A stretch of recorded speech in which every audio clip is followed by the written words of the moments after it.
Urban legends were used as a way to help explain other cultures throughout the world.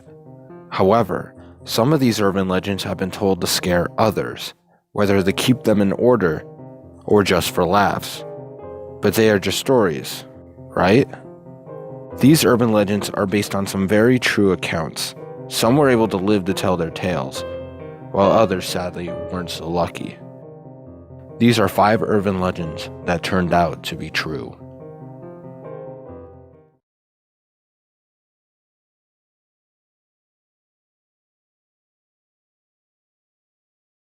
Anyone who has ever heard of the Bunny Man will most likely know the story of Douglas J. Griffin and the Bunny Man Bridge, or Colchester Overpass in Fairfax, Virginia, throughout the 20th century.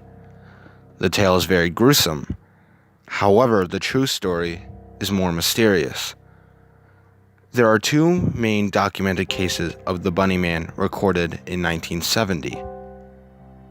On October 19th, U.S. Air Force Academy cadet Robert Bennett and his fiancée were sitting in their car with the engine running on Guinea Road when a man in a bunny suit ran out of the surrounding woods and threw a homemade hatchet through the passenger window, shouted, "You're on private property and I have your tag number," with the couple driving away.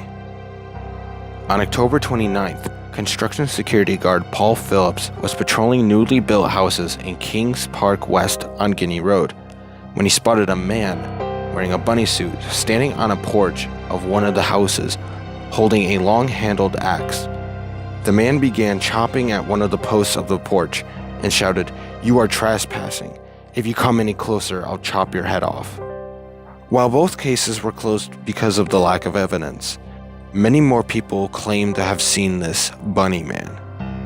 Whether the urban legend or the 2 accounts are true, both show that there is something strange happening in Fairfax, Virginia.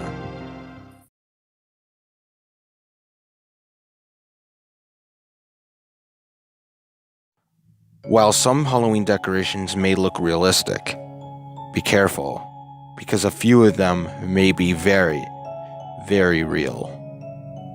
On October 27th, 2005, a 42-year-old woman was hanging from a noose while residents passed by like nothing was wrong in Frederica, Delaware. The body hung from a tree 15 feet above the ground, which was easily seen by passing vehicles, and was left hanging for several hours. When asked, Faye Gladen, wife of Mayor William Gladen, claimed they thought it was a Halloween decoration. Really, it looked like something someone would have rigged up. However, there are many other cases of either Halloween decorations being real corpses or Halloween-related stunts that went terribly wrong.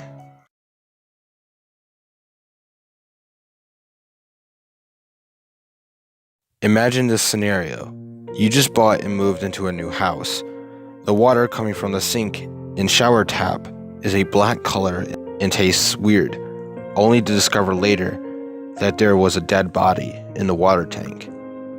In February of 2013, many residents of the Cecil Hotel in Los Angeles had been reporting that the water in the hotel is a black color and tastes weird for the past couple of weeks. Maintenance workers later checked the water supply cistern, finding the remains of Elisa Lam, a Canadian college student who had been missing since January. Before her disappearance, there was security footage of her exiting, re-entering, and hiding from someone in a malfunctioning elevator.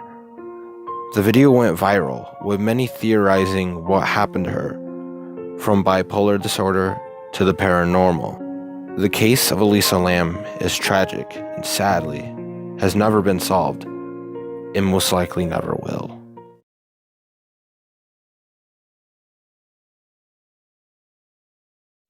In Pennsylvania, there is a story known as the Green Man, a man horrifically disfigured who glows green, and if you see him at night, he'll get you. The truth is, the only horrific thing about this story is how inaccurate it is. The true story is really more tragic than terrifying.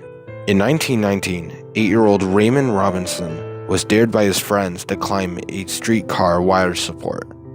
when he grabbed a wire that then electrocuted him with 22,000 volts of electricity. He survived.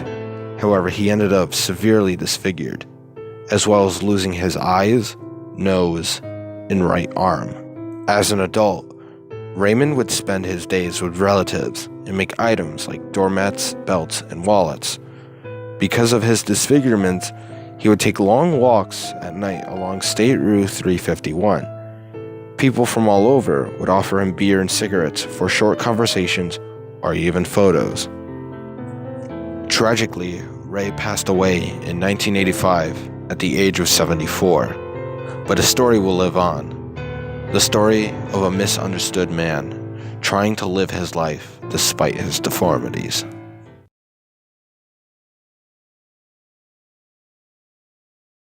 Some people are so malicious that they would do anything to catch their next victim, including pretending to be the ones sworn to protect and serve for their sick and twisted gain.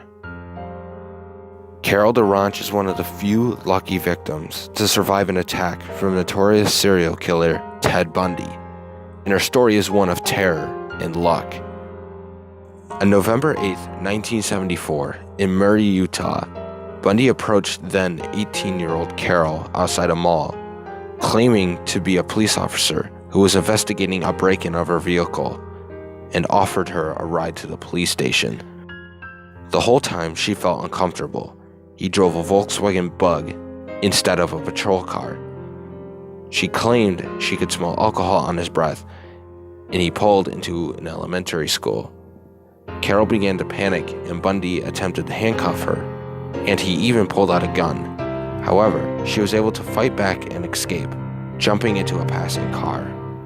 Her nightmare was over, but Bundy wasn't done for the night, claiming another victim, 17-year-old Debbie Kent, later that same night.